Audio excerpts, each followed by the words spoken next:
অসমবঙ্গ সীমান্তৰ ছাগলীয়া শ্যামবজাৰৰ পৰা দুখন ট্ৰাকৰ 4টা টায়াৰ চুৰি।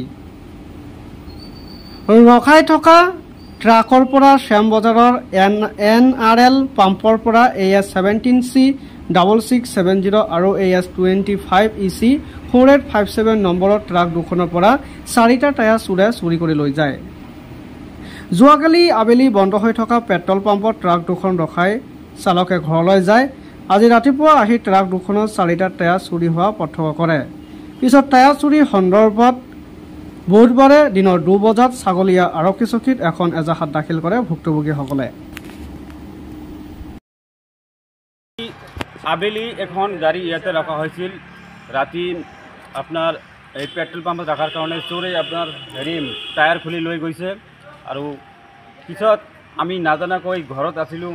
পুৱাত আহি কেনে দেখোঁ টায়াৰ নাই গাড়ী দুখন গাড়ী, এখন হ'ল সন্মুখৰ টায়াৰ আৰু এখন পিছফালৰ টায়াৰ, দুখন আল্ট্ৰা গাড়ী ইয়াতে থিয় দিয়া আছিল গাড়ী।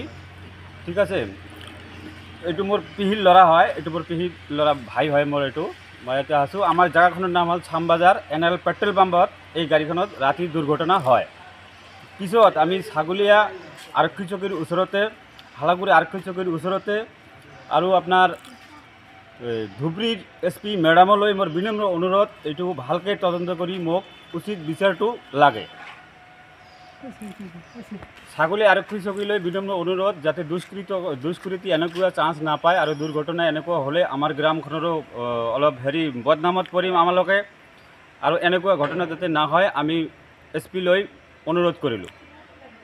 4টার সময় গাড়িটা এখানে পেট্রোল পাম্পে রাখছি, রাখার পরে আজকে সকালবেলা দেখি আমার 2টা গাড়ি টায়ার চুরি হয়ে গেছে। একটা হলো সামনের 2টা আর একটা হলো পিছনের 2টা। একটা গাড়ির নাম্বার হলো AS25 EC 4857 আর একটা গাড়ির নাম্বার হলো AS17C 6670। এটা নতুন গাড়িটার যেটা ওটা সামনের টায়ার 2টা চুরি হয়েছে, আর পুরান গাড়ির যেটা ওটা হলো পিছনের টায়ার চুরি হয়েছে। এটা কি কেস দিছে নাকি? কেস দেয় না, কেস দিন। ঠাকুরের নাম কি?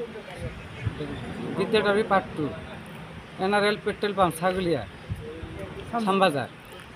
এটা